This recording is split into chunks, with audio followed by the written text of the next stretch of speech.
And we are live. What is up, everybody? Welcome to the stream. Hopefully, everything looks good, sounds good. Let me switch to my phone. There we go. We should be good now. What is up, everybody? Welcome to the stream. How are you guys all doing today on this fine Friday evening? We got one person in here. What is up? Welcome to the stream, my guy.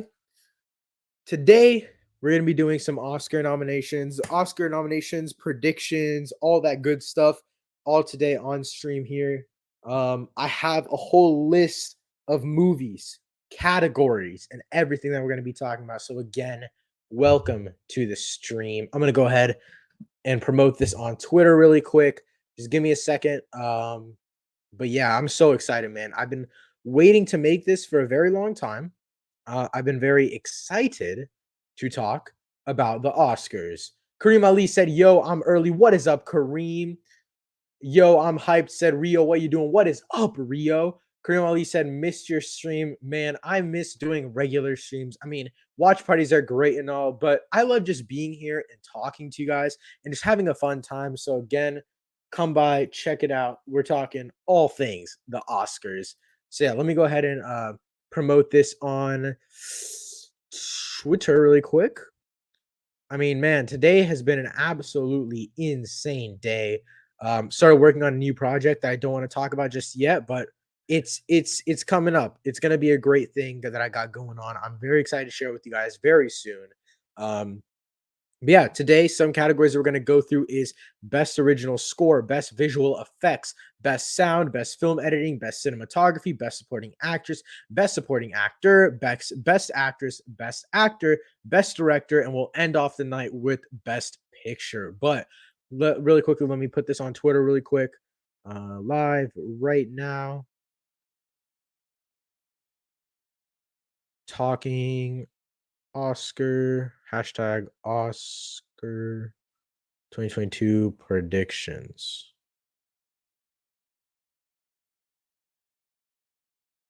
And there we go. Let me go ahead and go on live on Instagram really quick. We got 2 people in here. What is up, everybody?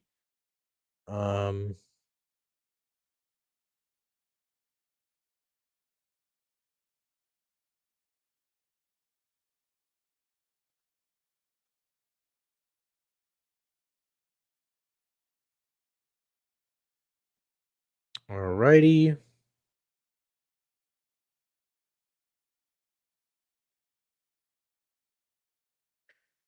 And let me put this right here. Go. All right. Let's get it. We got 3 people in here. What is up, everyone? So yeah, we're gonna be talking the Oscars right now. Starting it off, I wanted to get right into it. I know I've been live for 3 minutes, but we haven't really had much to chat about. I'm gonna get into it really quick. Let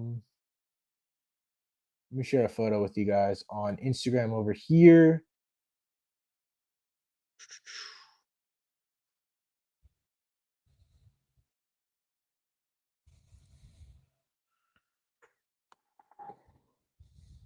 All right, there we go. All right, we're good now. So we got 2 people in here. What is up, everybody? Again, welcome to the stream. So yeah, first category we're going to be talking about here today is best original score. Now, this one is very interesting to me, specifically because I don't have anything like crazy for this one. There's a few of these that I genuinely just like put whatever movies like I ran like I didn't think about them too much, but some of them I did put a lot of thought into. Best original score is something that I didn't really like put 1,000,000% of my thought into because it's just like what sounded the best, what sounded very cool to me. And I think that's, I mean, for number one, I think the biggest one is definitely Dune. Dune is definitely one that like stood out to me out of this entire year. If I had to pick one to win, though, I would not pick Dune. I would specifically pick The Harder They Fall for best original score, just because it's gas. I mean, Kid Cudi, we had Kid Cudi on there. Also had what's his face? Oh my god, what's his name?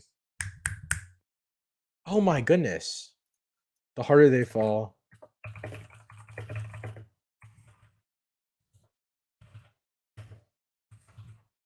Oh, Jay-Z, Jay-Z, okay, I didn't even finish looking it up. I think it's Jay-Z. So, yeah, Jay-Z was on it, Kid Cudi, Lauryn Hill, Elise Smith.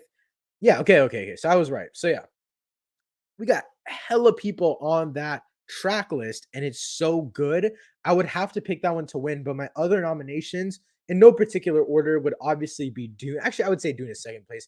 I think The Green Knight also had a phenomenal score. The Green Knight's also going to get a bunch of nominations for me for editing as well, so that's a pretty big one. But Don't Look Up, I also thought had a great score, and Encanto.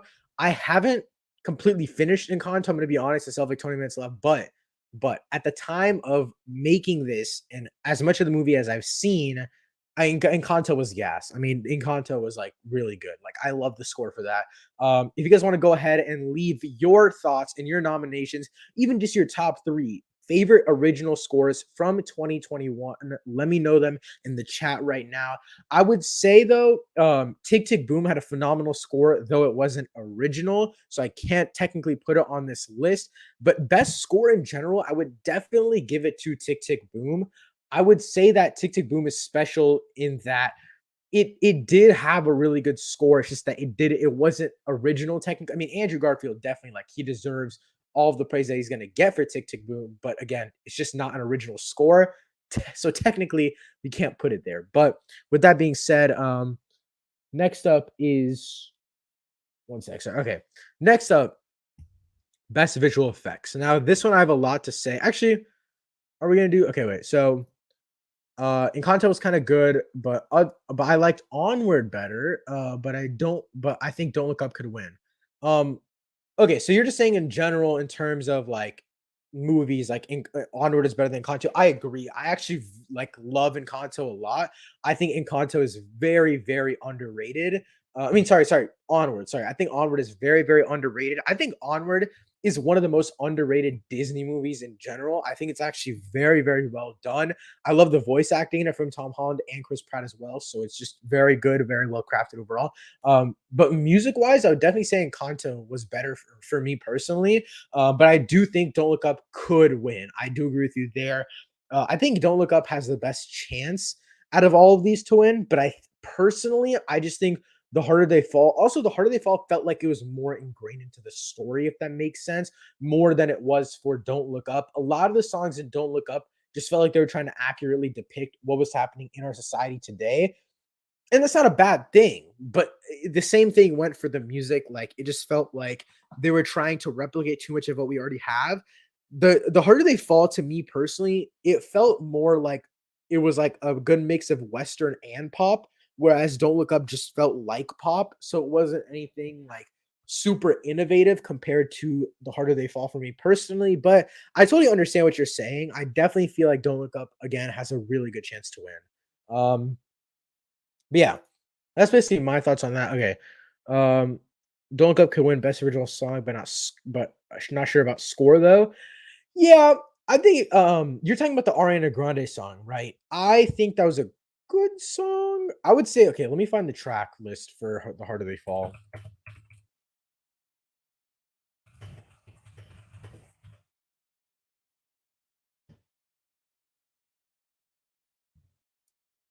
Okay. Harder They Fall, view more tracks.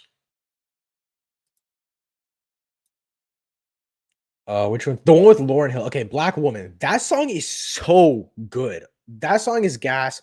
But the main track that they play a lot more, Guns Go Bang, that one's all right. I wouldn't say it's anything like super crazy. But I still did enjoy it. Like Guns Go Bang, that was the main one. That was like the big one that they dropped.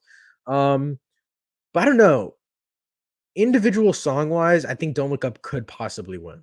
You're right about that. But yeah, as a soundtrack as a whole, I don't think it's anything that crazy. Rio Aiden said, "I agree." Yeah, I think "Don't Look Up." That song really did surprise me though. Like when I first heard it, it wasn't something that like I heard it a little bit like on Spotify before I watched the movie, but I decided not to listen to the whole thing because people said it was like important to the story itself. So I was like, okay, I'll check it out when the movie, like when I watch the movie. It was better in the context of the movie, but it still wasn't anything that crazy. So I mean, I don't have anything for best original song though. I don't have any specific category for that because personally, I just don't know anything about it. So, yeah.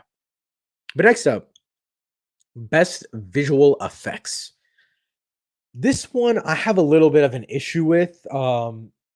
We had like some lists come out for like best visual. I don't know if it was Oscars. I don't know what it was, but the Suicide Squad was not nominated, and it genuinely got me mad.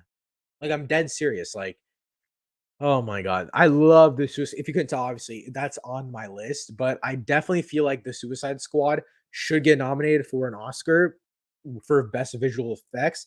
Just like, I mean, it's a massive star as the villain. Like, it's completely CGI star. Behind the scenes looked insane. Just the one shot alone of the Peacemaker and what's his face? I forgot his name, but the white dude with the blonde hair that wears the yellow costume. That fight within Peacemaker's helmet and how it's like shown is so beautifully done in my opinion, and it's just so well done.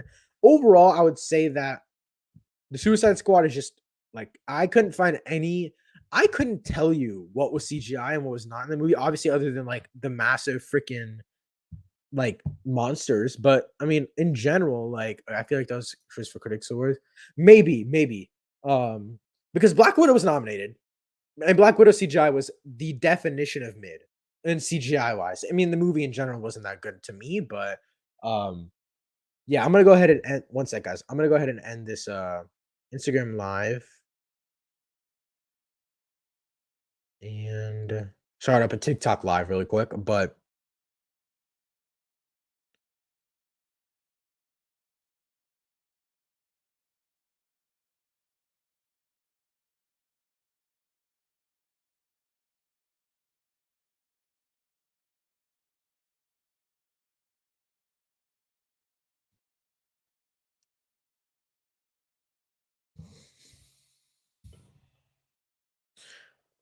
all right, there we go.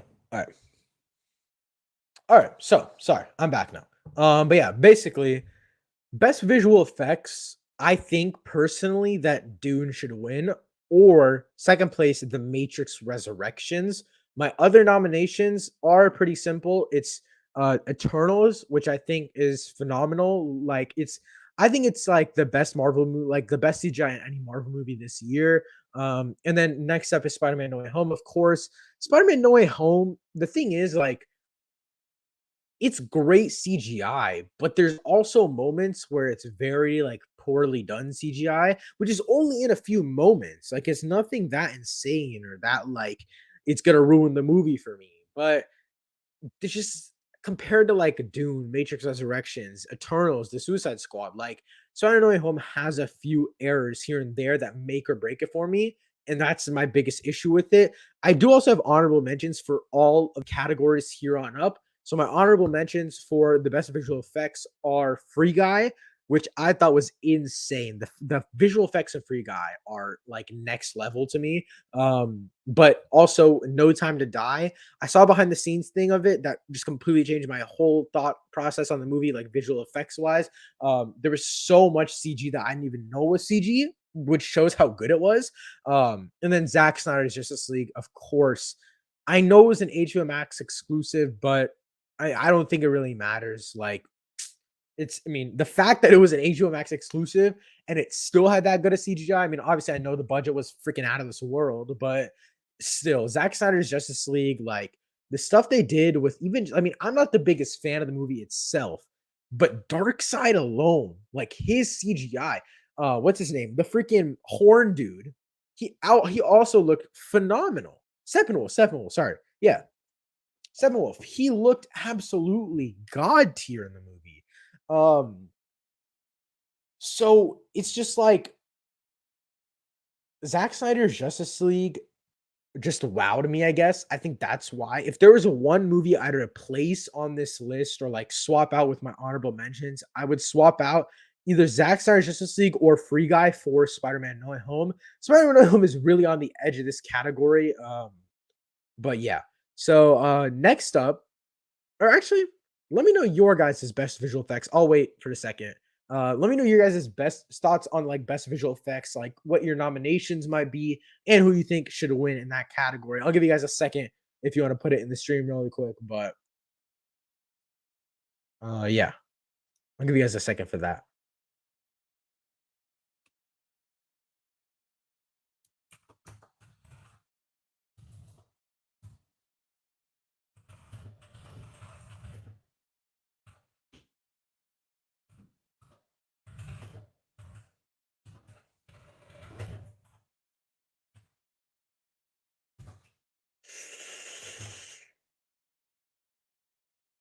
All right. We got no thoughts on best visual effects. That's fine. I understand. So I just wanted to quickly say one more of my thoughts on best visual effects really quick before we move on. Dune, spectacular. Spectacular. I think Dune should win personally. If you guys have seen those behind the scenes videos, it's absolutely absurd what they've done with the visual effects of Dune. Honestly, there's not much more revolutionary we can get with CGI nowadays. But Villeneuve, like made took steps forward in a place that like you can't really go that much forward. Mr. OK said, "Yo, what is up, Mr. OK? Thank you so much. I know you're in the Discord, so thank you so much for being there." Also, I just wanted to say, everybody, I do have a Discord server, so if you guys do want to join up, I'm gonna send the link right now in the chat. But I do have a Discord server, and basically, I let you guys vote on video ideas and all that kind of stuff. So you can just click this Discord link, copy and paste it into your browser if you want to check it out. But yeah, back to what Kareem Ali was saying. Dune should win. I agree. There's this behind the scenes picture of Dune. I'm going to show you.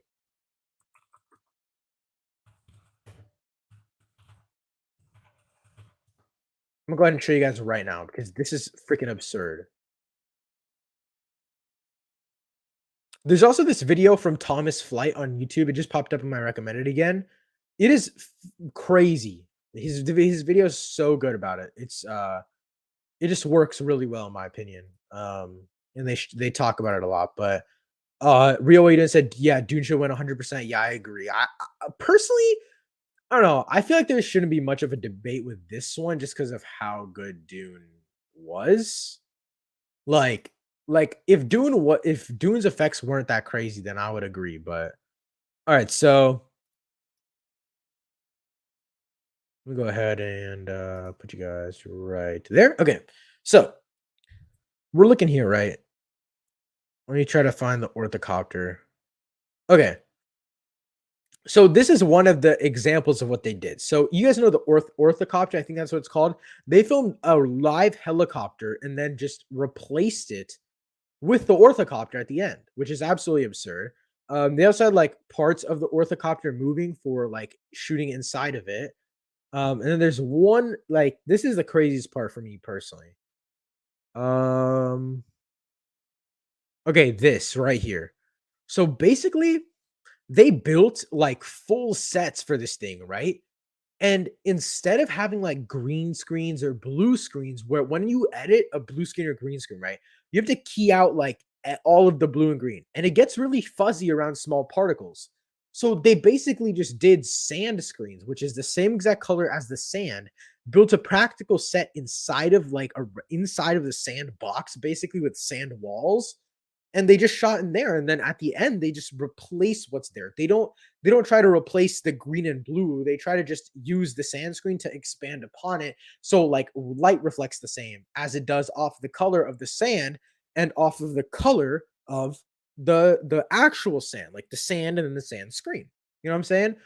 I don't know. This is just what's like very, very fast. Like, look, you can see this is the before and after. You can see like how much they've expanded off of this just with sand screens. It really only goes up to here.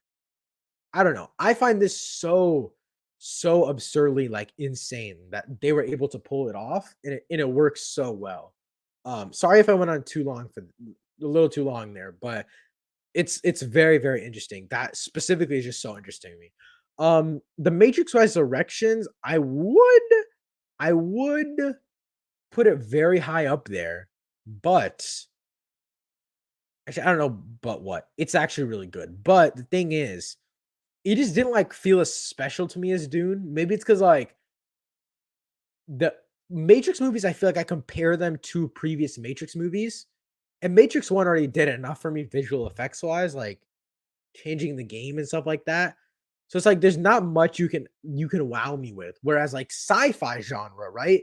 There's so much that you can wow me with and just like take me to the next level because I'm not that much of a sci-fi guy, you know? I don't know. I think it really works. When it comes to Dune and just I don't know, it feels special with Dune, but I think I've talked long enough about best visual effects. Um, Next, I'm going to talk about best sound. Okay, So, best sound, I would say, right? When it comes to best sound, hold on, I'm gonna end off the TikTok live really quick. All right. Okay. Now that we're off TikTok live and all that, we're just here on YouTube, by the way. So now you guys are getting a little bit of an exclusive take here about the best sound. So I'm gonna give actually my honorable mentions first now, and just do it that way. Okay. So honorable mentions for best sound: No Time to Die and Matrix Resurrections. So No Time to Die specifically, I thought that the sound was done really well. I just think that it didn't add enough to the story compared to the other movies.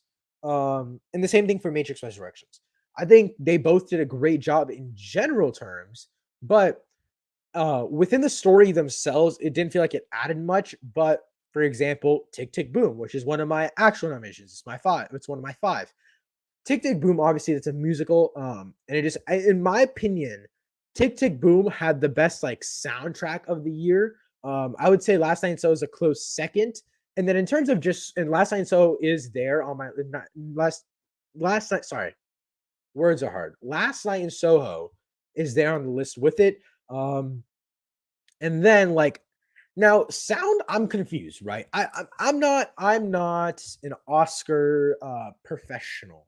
This is my first year really diving into movies like this and doing an Oscar prediction. Normally don't watch movies to do an Oscar prediction, but best sound, does it mean like what songs I like the most, or does it mean best like soundtrack? Because it's like I can't compare the soundtrack of Dune and the soundtrack of Tick Tick Boom. Like I can listen to Tick Tick Boom in my car all day long, but Dune, it's like I got to be going 75 on a road by myself to enjoy the epicness that the composer put together for me, right? Maybe I'm thinking about it too deep, but my nominations are like I said before, Tick Tick Boom, Last Night in Soho, Spider-Man No Way Home, and Dune and A Quiet Place Part 2. Let me know what movies you would nominate for best score in the comments or in the chat right now. But let me go ahead and explain Spider-Man No Way Home. I think Spider-Man No Way Home had the best use of sound to contribute to the story other than A Quiet Place Part 2. Quiet Place Part 2, sound is the whole movie. Like Spider like A Quiet Place Part 2 is sound. Like that's I'm taking sound over anything in A Quiet Place Part 2. So I think A Quiet Place Part 2 sweeps in sound editing, everything. Anything sound related, A Quiet Place Part 2 wipes. So I don't even want to count it there. I think A Quiet Place Part 2 wins easily. Um Best use of sound, I was just about to say that, and real what you didn't said, Spider-Man No Way Home. So yeah. Um I would say Spider-Man No Way Home in terms of using it within the movie to elevate my experience. But I think at the same time, Dune just did it a little better for me. Um, I think it's because Dune captured the sci-fi element better with the score, whereas Spider-Man No Way Home didn't have a certain theme or essence or anything to specific to capture in regards to the score. So yeah, with that being said, um I would have to say probably out of Dune and Spider-Man No Way Home, out of Dune and Spider-Man No Way Home, I would say Dune. I would put Spider-Man No Way Home third, and The Quiet Place Part 2 easily is number one for me personally. Just sound editing, sound everything. Quiet Place Part 2 is something that I don't think will be beaten unless it's by A Quiet Place 1, the first one.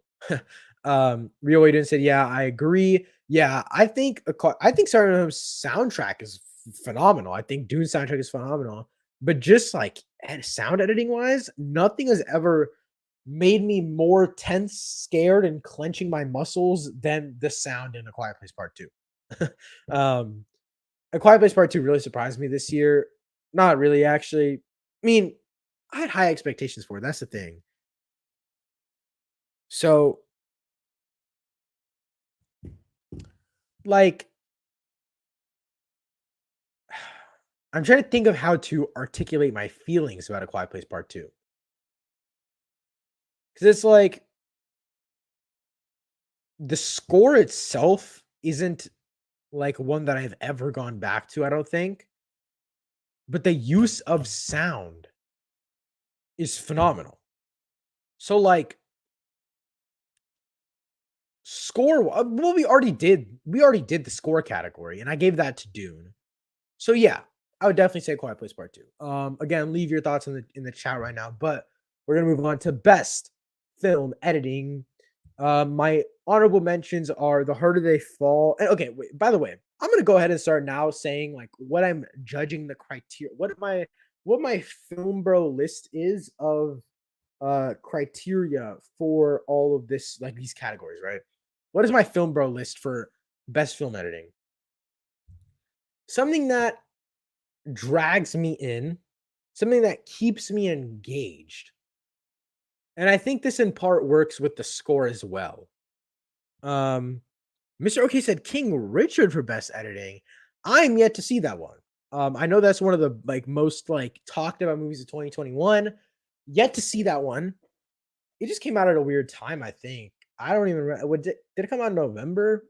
I don't even remember. I need to watch King Richard so bad. Every list, every Oscar list that I went through, King Richard was on like all of the best picture, actor, actress, director, everything. So definitely check that one out. But best film editing, passing for the best editing as well. Passing?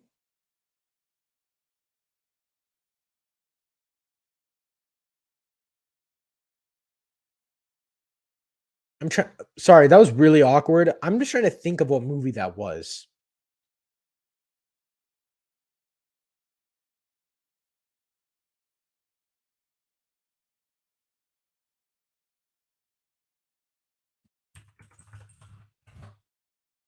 I'm not even gonna be like sly about it. I'm looking it up. Oh, it's the Tessa Thompson movie. Yeah, I'm yet to see this one as well. I haven't seen this one. It's one on Netflix. Yeah, seen some stuff about this. I know it was the director's debut movie. That's like basically all I know about the movie. So I'll put that one on the list. I still have a list of movies I need to watch from 2021, even though I checked out 51 new movies. But that's a good recommendation. Again, I mean, you were purposely giving me a recommendation. You're giving me your thoughts, but I'm gonna check that one out. So yeah, okay, I'll put that on the list. But yeah, I heard about that one. It's completely in black and white, and it's 4:3, if I'm not mistaken, which is an interesting visual choice. What's called? I was gone. It's called The Passing. Kareem put it in the chat. If you want to go back and like, I mean, it's called The Passing. It's called The Passing. So, but yeah. Okay, so back to what I was saying. How did they? Okay, my criteria. Sorry, I keep getting off track. My criteria for best film editing. Let me get some water in me. Okay, Dune. Mr. OK said Dune. Not to spoil it, but it's in my nominations. Okay, back to my honorable mentions. Yes, love 4:3. Real way you just okay. Okay, now back to my criteria of film editing. Okay, keeps me engaged in the story. Just it keeps me going. Like it keeps my attention. Keeps my attention. Honorable mentions. The harder they fall. This one was a very tough one to do. Okay, um, between and even like best picture for me wasn't that difficult because I obviously had a favorite movie of the year easily. It was just the ones like around my favorite that were difficult to articulate, I guess. But best film editing, this is one of the hardest categories for me, and best cinematography, very difficult categories for me because that's what I've kind of been getting more into is like how a movie looks. Um, Obviously, I still care for the story and all that, but recently I've been getting more into how a story looks And I think that this year, with these like such well edited and such well crafted movies, it's made it even like better for me to understand it. So, The Harder They Fall is, in my opinion, a top tier movie of the year. And just visually, it's stunning. It's very well done. Another movie that very like just surprised me with the visuals was The French Dispatch. I wasn't the biggest fan of the movie. Um, I didn't really like the movie. It just wasn't for me, you know. Wes Anderson fans, like, you can have The French Dispatch, it just wasn't that good in my opinion, personally, just my thoughts. But it was really well edited. The color grading is something like I've never seen before. It felt like, I hate to make this connection, but it's not a comic book movie, of course, but it felt like it was right off of the pages of a comic. Like, the colors, and it felt so, like, it kinda felt like the Suicide Squad, but for pretentious people. Like, it really just it felt like a pretentious comic book movie, basically. Looks-wise, of course, but I don't know, like, I mean, that's the only thing I can really compare it to. Like, visually, like, if we're talking, like, best comic booky looks, we got Into the Spider-Verse, okay, not even comic book movie. I'll just say graphic novel so I don't piss people off. But yeah, The French Dispatch, it looked a lot more colorful than I ever expected, and it just worked for me. Again, didn't really like the story, but it worked for me visually. The Matrix Resurrections, oh, actually, ooh, I don't know about these nominations. I might have to put The Matrix Resurrections in my nominations, not my honorable mentions. Okay, I'm bumping The Matrix up. The Matrix Resurrections, I'm bumping that up to best film editing. Um, No Time to Die is gonna be in my honorable mentions. That was in my nominations list. I'm moving No Time to Die to my honorable mentions. I don't have much to say about No Time to Die. I kind of realize that now, even though it's still, oh, Kareem Ali said it's based off of a graphic novel. So you're correct. The French Dispatch. Yes. Okay, so that makes more sense. So I don't sound like an idiot. It makes sense. So that's why. Okay, I totally get it now. Um, and by look for the French Dispatch, I don't necessarily even mean like, the last story in the French Dispatch. Slight spoilers for the French Dispatch. Nothing like too crazy. It's just a little okay. Basically, there's like a fully like animated part of it, of like a chase scene, and I'm not even just talking about that specifically. Like the first story was, oh my goodness, I have never been so engaged into the like in my like viewing experience due to color. Like black and white, and I was just so like I was entranced. I think it's because the first like story actually had a compelling story to me personally, but I don't know, man. The French Dispatch just the first story really hit for me, and I think it's because of like the colors and all that good stuff. Um, but yeah, back to what I was saying, No Time to Die. Um, I just felt like the action was really well edited. I'm not too much of a James Bond guy. I definitely prefer Mission Impossible all the time. And I'm taking Mission Impossible's like editing over No Time to Die any day of the week. But with that being said, The Last Duel is my last honorable mention. I don't know how to explain this one.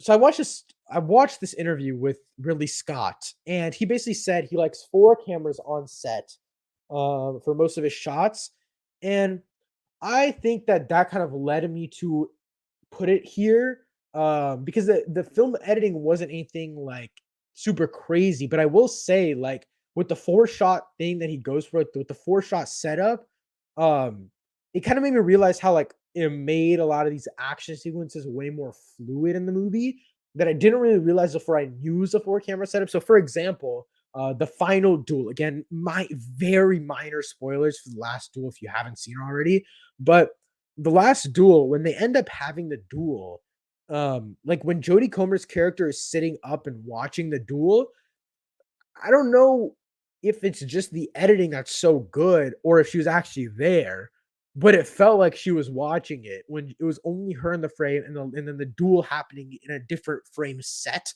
So the duel had like 3, 4 different camera angles.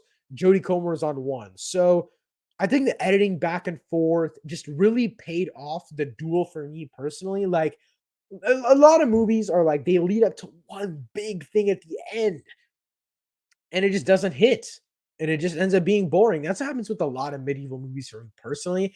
That's kind of why I can't get into Game of Thrones. It just feels like there's like too much in these battles going on for me. Like I just don't I don't really vibe with it. Like it's not enough, like it doesn't feel fluid enough, I guess. And that's why I enjoy the last duel's editing a lot, is because it felt like it was swiftly moving back and forth, giving us um kind of like a good representation of what was going on, instead of just being like horse angle, person angle, viewer angle, Jodie Comer angle. Like it really um it felt like I was there, I guess. That's what I'm trying to say. I'll rewind and said, yeah, I don't really like Game of Thrones. I've never seen Game of Thrones. I've seen like clips and stuff, but I still not the biggest fan of the fights and stuff like that. So I'm just judging off of what I've seen. I haven't seen the whole show, so I can't genuinely judge it. But um now to my full nominations. We already said The Matrix Resurrections. This I don't want to curse on here, but woo! It was good. Editing for Matrix Resurrections, top tier. Top tier. Beautiful. Um, I would also say Dune easily. It felt very fluid in terms of the sci. Like, there's this one sequence, again, very minor spoilers for Dune, but there's this one sequence where basically, like, Paul and Rebecca Ferguson's Lady Jessica. Yeah, Paul and Rebecca, or not Rebecca, Lady Ferguson. No, not Lady Ferguson. What is her name? Lady Jessica, right?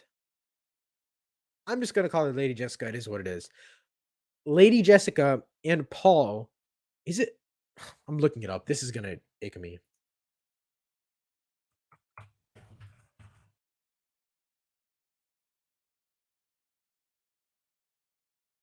Okay, it is Lady Jessica. Okay, so I was right. Um, so when Lady Jessica and Paul are like underneath the sand, like going to sleep that night and all that, and Paul has like those flashback things, and he's like holding, I think there's a ring in his hand with his father's, like with the House Atreides like stamp and all that kind of stuff.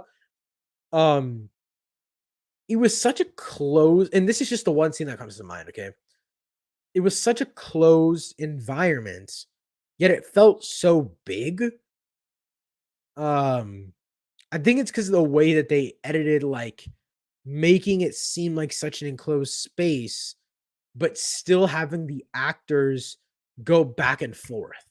Like it wasn't like not back and forth as in like Jessica talks, Paul talks, Jessica, Paul, Jessica, Paul. Like it's Paul is going all, Timothy Chalamet is giving his all, and then you slowly go to Lady Jessica giving an emotional response. And this is all happening in a tiny sand cave, but it feels like it's happening out in the desert. And on top of that, just film editing overall, like just the way that they go from place to place, excuse me, and the way that they structure the story within the film editing, that's all great to me. Um, The Green Knight is my next one. The Green Knight is freaking phenomenal. I don't really think I have an explanation for this one. Along with Last Night in Soho, you just have to watch these movies to understand. Um, Visual storytelling through editing for The Green Knight, phenomenal. Visual storytelling through the film editing in Last Night in Soho, phenomenal. In Spider-Man No Way Home, film editing, I would have to say, um, can I take that back?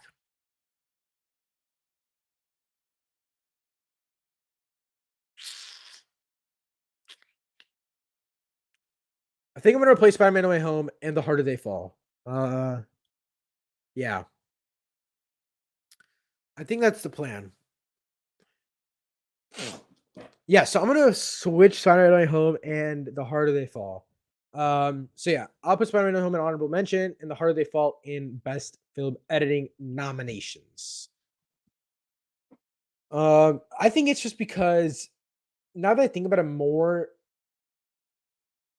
you can definitely tell the second half of Spider-Man: No Way Home is filmed in a box, like, as in, like, they filmed it indoors, so you can definitely tell, like, shots are definitely structured in the way that it's, like, you can tell it's in a box, which is not good. So, again, I completely take back what I said, so pretend like that never happened. Um, that's basically all I have for the film editing category. Uh, that was the longest time I talked for a category, I think. But we have a few more categories left. We have uh in order from we're gonna go now to the end, we have best cinematography, best supporting actress, best supporting actor, best supporting actor or best actress, best actor, best director, and ending it off with best picture. So best cinematography. So my honorable mentions are Last Night in Soho, The Power of the Dog, and Come On, Come On. Now I haven't talked about Come On, Come On just yet. And I'm gonna talk about it much more later, just in terms of it's not on my honorable mentions or anything like that. I do apologize for that one. I'm sorry, but it is a good movie, man. I basically watched Come On, Come On, like over Christmas break, like 5 days before the New Year. So actually, yeah, I literally watched it like Christmas morning. And I really love the movie. I really do. It's in my top 10 for the year. Um, I just felt like it's very special, but it didn't feel like it outdid the speciality, the special aspects of these other movies. Um, so that's why it's in my honorable mention spot. Freaking phenomenal cinematography, but Cream said "Yee" for "Come On, Come On." Yeah, it is beautiful, black and white film, and I forgot it didn't feel like it was in black and white because the settings still felt like just as vibrant as they would have, excuse me, but they felt just as vibrant as they would have if it wasn't black and white, you know? Like, for example, like LA Beach, right? The story was still told in a way that it didn't like it still felt like I was in that location without actually being there and it being in black and white. That's some good cinematography. I haven't seen many of these movies, but it sounds good. Yeah. Come On, Come On is very, very good. You're gonna want to stick around for my final category, Best Picture, because there's one on there that I feel like a lot of people haven't seen just yet, and I really need you guys to check it out because it's very, very well done, in my opinion. But you have to stay to the end for that. Um, Best cinematography, the next one is The Power of the Dog. I really love The Power of the Dog. Really love the movie. Had an early screener to it from Netflix. Very sad that I didn't get to see it in theaters. I don't know if it released in theaters, but it should have. Very beautiful movie. Last Night in Soho. I think this one goes without saying. If I could choose 6 movies for nominations, I will put Last Night in Soho right there. Um, Stunning, stunning movie. Now, ooh, this one's very tough for me to choose a winner, but my nominations go as follows. The French Dispatch, again, like I mentioned earlier, absolutely beautiful. The Last Duel by Ridley Scott, Spencer, The Green Knight, and once again, that's basically in every category. Dune. Um, I genuinely love Dune. If you couldn't tell by this guy right here. Um, Man, I'm just speechless over doing it again. I need to watch the movie again. I really want to see that thing again. But um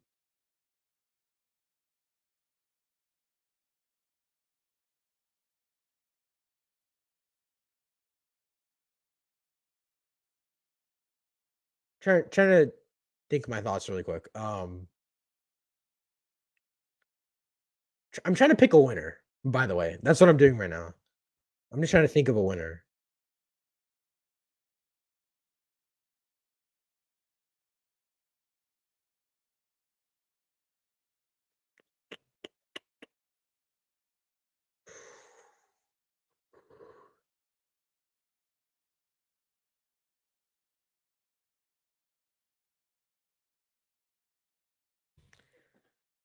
I think I'm gonna give best cinematography.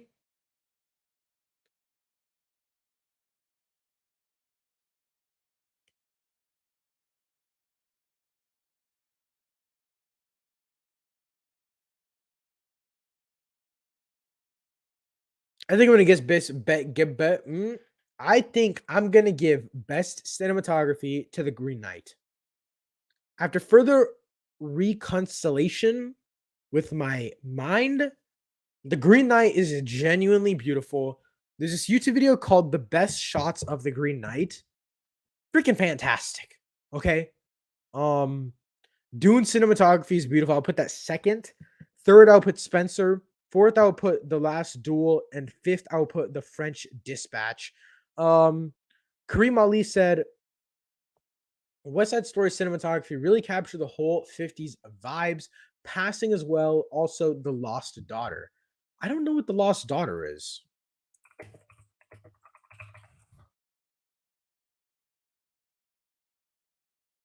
I don't know anyone in it. 95% on Rotten Tomatoes. Interesting. Think I'm gonna watch this one. This one's getting added to my list. Thank you once again, Kareem. I'm gonna add this one to my list. The cast doesn't look anything freaking like nutty, but I'm gonna give it a shot. Came out December 17th. I didn't realize. Okay.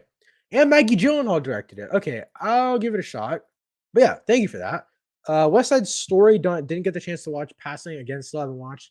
So those are I don't know about West Side Story. Not really feeling that one. I'm not really a musical type of guy, even though even though I do put Tick Tick Boom somewhere later in this video. But um gonna check out the passing and gonna check out the Lost Daughter. But with that being said, that's my stuff for best cinematography. Now, these next two I am gonna speed through really quick just because I don't have much to say about them, so I don't want to spend time blabbering like I did for best cinematography. But best supporting actress, my nominations, I don't have any honorable mentions for best supporting actress, or best supporting actor because I didn't really have enough to put there in the first place, so I don't just want to BS random people. So these are just basically my favorite performances from the year. So best supporting actress, Regina King from The Harder They Fall, Rebecca Ferguson from Dune, Kristen Dunst from The Power of the Dog, and Emily Blunt for A Quiet Place Part 2. Out of reading these four names, the one that stands out to me the most, like the most memorable one, I just think of supporting actress in 2021. First thing I think of is Emily Blunt, but I don't think she's the best. I think the best was Rebecca Ferguson. Kristen Dunst, very close second though. Freaking such an emotional performance. Absolutely loved it. But first, like performance that blows me away that comes to mind from this year is Rebecca Ferguson as Lady Jessica in Dune. And best supporting actor, again, this one don't have any honorable mentions, but best supporting actor got Jared Leto from House of Gucci, Jeffrey Wright from the French Dispatch, Idris Elba from The Harder They Fall, Alex Wolff from Pig, and Cody Smith McPhee from The Power of the Dog. If I had to choose one, probably say Cody Smith McPhee as the most emotional performance and like the most skill. But the one I enjoyed the most was Idris Elba. He really just it felt like he brought emotion, suspense, and packed a punch. And he also had some comedic moments. Like it felt like he did everything that he needed to do as a side character. Whereas, yes, the performance from Cody Smith McPhee was better. He just felt like another side character, you know? Like I didn't feel anything unique character wise. Performance wise, 100%. He blew me away. But just crafting an entertaining character, Idris Elba takes it for me. Now, best actress, I only had four that I was genuinely blown away by. So again, didn't want to BS the fifth one and honorable mentions. So I'm just gonna get through it. Kristen Stewart from Spencer, Jennifer Lawrence, Don't Look Up, Jodie Comer, The Last Duel, and Thomasin McKenzie from Last Night in Soho. Once again, best performance in my opinion, and the most entertaining performance in general was Jodie Comer. Jodie Comer the brought the passion that I didn't feel with any of the other characters, I guess. From an acting perspective, Kristen Stewart was probably better in Spencer, to be honest. But Jodie Comer just she hit every single checkbox that she needed to in order to create like I guess a passionate performance. Because like I had to care for her character over Adam Driver, Matt Damon, and Ben Affleck. Three of like some of the best actors of all time. Some of not actually I take that back. Ben Affleck is not up there. Sorry about that. But Matt Damon from crypto.com and Adam Driver, dude, that's what you had to compete with in your movie, and you still blew me away. I think that easily gives Jodie Comer the best actress title of this year. Again, Kristen Stewart definitely had a better performance within her movie, but checkbox wise, Jodie Comer just blew me out of the water, genuinely. Like her performance and how unsettling it was, and how like I mean, you guys probably I don't want to get into the deep nitty gritty of the last duel here on stream. Um, but trying to find a respectable way to put this out there.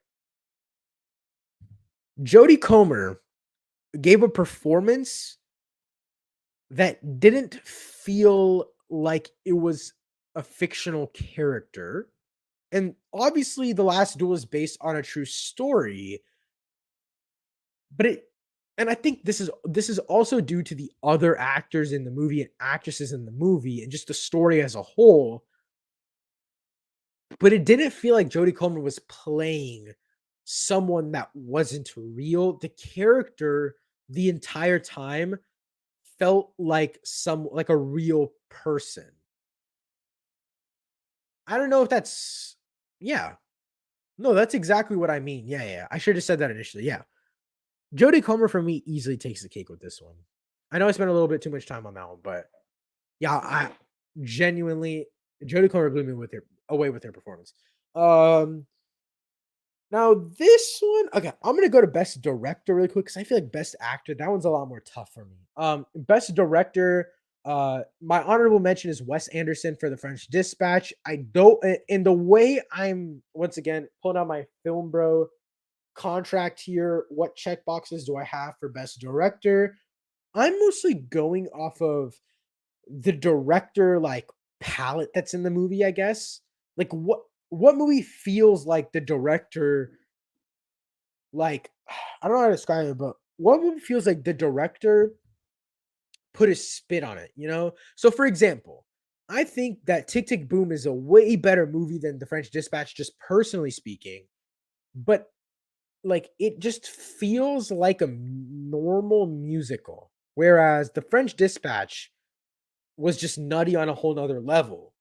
So like directing wise and like what feels like it has more of a specific taste, Wes Anderson definitely deserves an honorable mention here. But for me, all the other ones just definitely like they're definitely better than Wes Anderson's The French Dispatch.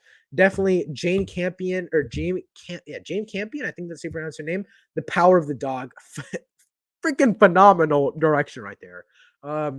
Yeah, I'm gonna mispronounce this guy's name. I'm so sorry. Yemes, Yemes. Why? It's Jeymes. Samuel. Whatever. Yeah, Samuel. Mr. Samuel or Mr. Samuel, the guy who directed The Harder They Fall. The Harder They Fall definitely felt like it was directed by like someone special. Like it felt like they had their own like take on the movie, and that's what came to fruition. Like it didn't feel like I don't know. It felt like French Dispatch, but it was good in my opinion. James. Oh, okay. Okay, that makes sense. That's how you pronounce it. I feel you. Okay. But yeah, I didn't mean the French Dispatch thing like that. I didn't mean it like that. Okay, that's on me. The Harder They Fall felt like it was more unique and still worked for me personally. And then next up is Ridley Scott for The Last Duel, then Adam McKay for Don't Look Up, and Denis Villeneuve for Dune. Personally, Denis takes the cake for me because I've seen a lot of interviews and behind the scenes, all that kind of stuff of Denis Villeneuve and his and how much he wants to honor the text of Dune and how he literally describes it as his own Bible. So like I can't not choose him, you know? Like, I don't know, it felt like he was so, trying to, like, honor the text of Dune, and it works so well, um, so I think that's why I'm gonna pick Denny, but, yeah. 2nd place, I would probably say Ridley Scott's The Last Duel. Really love The Last Duel, genuinely, it's my top 5 of the year. Then I would say James Samuel for The Harder They Fall, then Adam McKay for Don't Look Up, and then Jane Campion for The Power of the Dog. That's in my order. So, but next up, second to last category. Excuse me, right there, but best actor. Honorable mentions: Nicolas Cage in Pig. One of, if not the most actually, I would say one of the most underrated. I would say it's the second most underrated performance of 2021. And then we have Joaquin Phoenix in Come On, Come On. He blew me away in this movie. Like, not Joker level, but like, I don't know. It felt like he was really that kid's uncle. Like, it feels weird to say that, but it feels like the chemistry between, and this is in part to the kid as well. This isn't just Joaquin Phoenix. Like, this is obviously the kid that it was a massive part of this as well. Um, but as a whole, it felt like the relationship between both of these characters was real, and that's what I enjoyed so much about it. But now, like, to my actual nominations, not just honorable mentions, I would say Adam Driver for The Last Duel. He was phenomenal in the movie. Once again, like Jodie Comer, they didn't feel like fictional characters, and I think it's because the performances felt so real and just like, I don't know. And it's bad because Adam Driver's character is the I don't want to say it on stream because I don't know if I'm allowed to, but he is the doer of the bad deed in the movie. Yet the performance still feels so real, which is not that's not a good thing. But from an acting standpoint, it is. So it's a good thing from an acting standpoint. But Ned Patel for the Green Knight, and this is, in my opinion, the most underrated performance of 2021. Ned Patel in the Green Knight. Mark my words here. Actually, I don't think he's getting nominated because he is underrated, but I genuinely think watch the Green Knight. Watch the Green Knight right now. Okay, so now that you've seen the movie, you cannot tell me that Ned Patel does not deserve an Oscar nomination for The Green Knight. He's so good in the movie. I'm sorry. I mean, maybe I'm just overrating Ned Patel because I love him so much, but I don't know. I genuinely feel like, I don't know, man. It works so well in the movie. And his performance, like everything about his character just sold me 100% on this tale. Like, I'm not a fantasy mythos guy, but Dev Patel's performance just sold me, and this is also part into Taron Egerton, I think that's the guy's name, and Alicia Vikander. They were also both great in the movie, but Dev Patel really brought the sauce with him. Next up is Leonardo Dicaprio in Don't Look Up, then Andrew Garfield in Tick Tick Boom, and finally Benedict Cumberbatch in The Power of the Dog. I genuinely don't have a winner here. Um, Dev Patel is in Wes Anderson's new film. Can't wait to see more of him. I saw that yesterday. Very interesting news. Um, I'm not the biggest Wes Anderson fan. I'm not the biggest Wes Anderson fan, but Dev Patel in any movie will make me go watch it. So I will be there. But with that being said, I don't really have a pick for best actor. My favorite performance of the year is Andrew Garfield for Tick Tick Boom, but I have no like answer that I think will be right. Like this isn't as much of like for best actor, it's not as much of a prediction as much as it is who my favorite was. So favorite wise, I think it's Andrew Garfield. Performance wise, I have no clue. I'm gonna be honest. Let me know in the chat. Out of my nominations, who do you think should win? Benedict Cumberbatch, Power of the Dog, Andrew Garfield, Tick Tick Boom, Leonardo Dicaprio, Don't Look Up, Dev Patel, The Green Knight, or Adam Driver, The Last Duel. But now we've hit the hour mark. Finally hit the hour mark. It is time for the best picture. This is the one you guys have been looking forward to all night long. I have four honorable mentions and obviously my 5 nominations. I'm picking up the mic for this one, guys. Joaquin Patel said Andrew Garfield. I agree. I definitely think he should get nominated. I don't know if he's gonna win, but he was definitely my favorite performance. Rio Aiden said Andrew Tick Tick Boom was amazing. I agree. I think his but before we get into best picture, by the way, I think his performance was highly like elevated by the fact that he learned how to sing and vocalize so well for this role that he felt like the character. Like it didn't feel fake that he was playing this person. That's why I enjoyed it so much. But yeah, not a best picture. I have 4 honorable mentions and 5 nominations. So, okay. So, honorable mentions, I'm going to have to say Spider-Man No Way Home because that's my favorite. It's like my second favorite movie of the year. I don't think it's the best by any means, but it's definitely my second favorite. The Power of the Dog, freaking insane movie. Don't Look Up, just another great movie. Come on. This one surprised me. Glad I watched before the year was over so I could add it to my list. Top 10, I think it was one of my favorites of the year. But now getting to best picture. I'll actually go ahead and rank these. Actually, no, I won't. Yeah, I will. Okay. Pig in number 5 is Pig. Phenomenal movie. Nicolas Cage, great. Alex Wolff, great. The cooking looked delicious. It's a short and sweet story.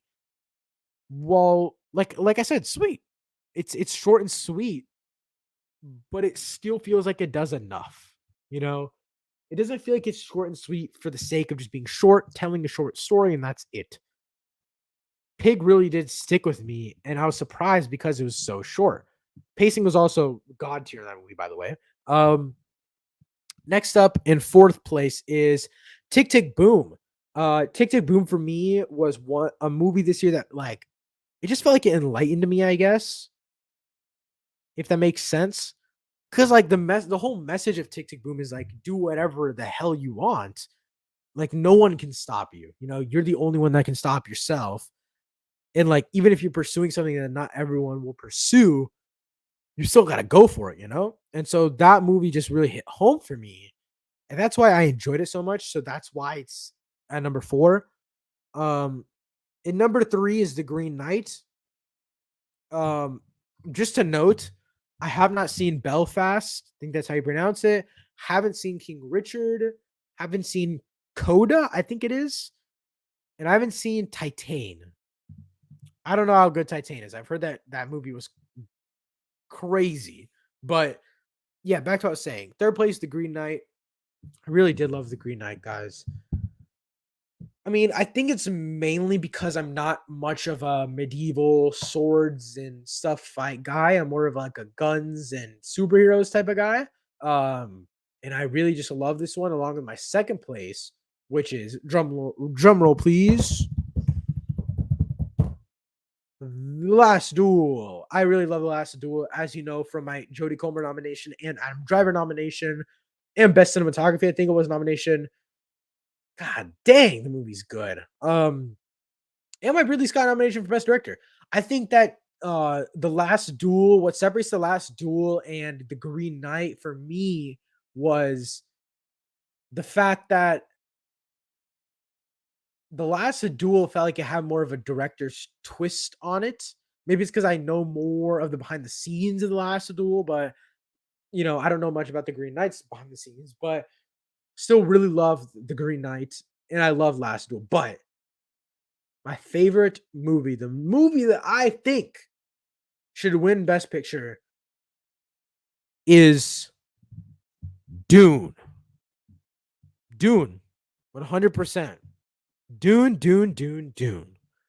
Dune is just a very well crafted movie, in my opinion. I'm not going to defend it too much here because I've already done so.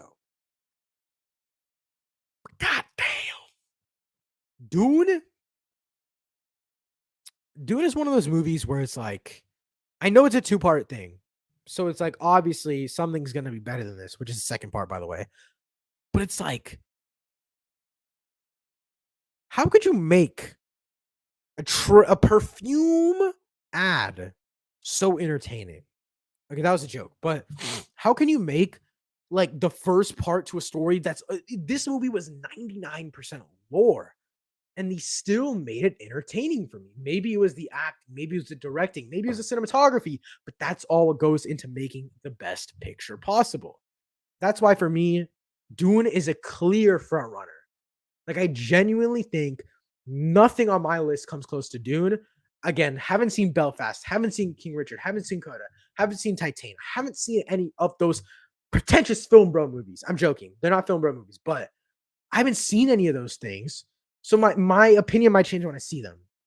But throughout this entire year, though Dune did come out in October, this entire year, nothing has come close to Dune. Like even after I watched Dune, it was easily my number one.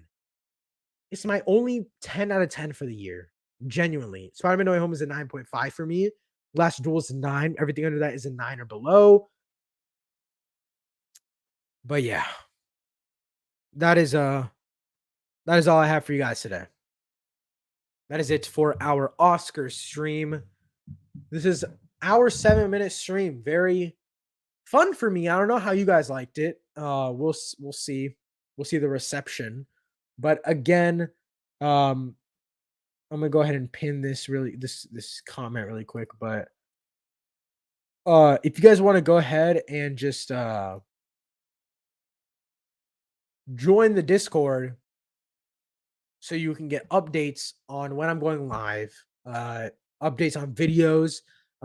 If you guys want to give me video ideas, some specific things you want to see on the channel,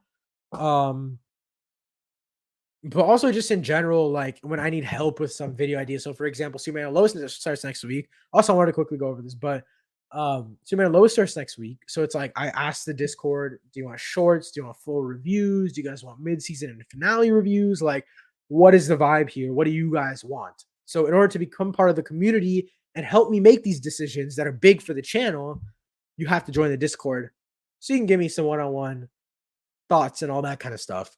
But yeah, really quickly, I just want to say starting next week is gonna be freaking crazy for TV shows. We got Tuesday night, Superman and Lois season 2 starts. Wednesday morning, Book of Boba Fett episode 3, and episodes 1 through 3 of Peacemaker on Friday night or Friday morning. So yeah, guys, that's basically it for this live stream. Thank you all for tuning in. Hour 9 minutes. Thought this would be a little longer, but I got through it. Didn't want to drag it on for too long. But yeah, thank you guys all for tuning in. Hope you guys have a great night. And I can't wait for more Oscar stuff to come out. I can't wait to see more news on the Oscars. But yeah, I'll be doing a live reaction to the Oscars. I don't even know when they are. I think it's like March 27th. The last Sunday in March or Saturday in March, I think. I'll be doing a live reaction to the Oscars. Not showing the Oscars on my screen because I think that's illegal, but yeah.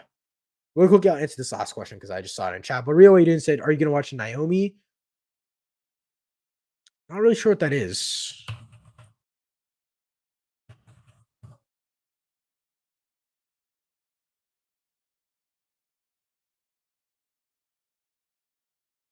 Okay.